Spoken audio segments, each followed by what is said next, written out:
د ملي دفاع سرپرست وزیر مولوي محمد یعقوب مجاهد ختیځ زون ته د سفر په ترڅ کې د 201 خالد بن ولید قلی اردو له مسؤلینو او منصوبینو سره ولیدل.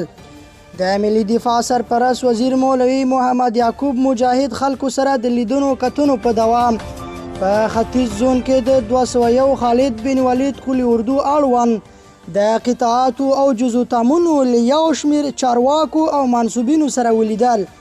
د ملي دفاع سرپرست وزیر د 201 خالد بن ولید قلی اردو کې د تشریفاتي قطعې د معاینې ترڅنګ د دغو قلی اردو له ښوونیز مرکز څخه لیدنه وکړه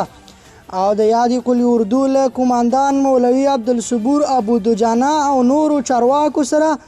یو ځای د هیواد ختیځ زون د وضعیت ارزونه وکړه.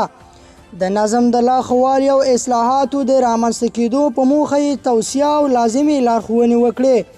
همداراز د ملي دفاع سرپرست وزیر په هیواد کې د امنیت د تامین په برخه کې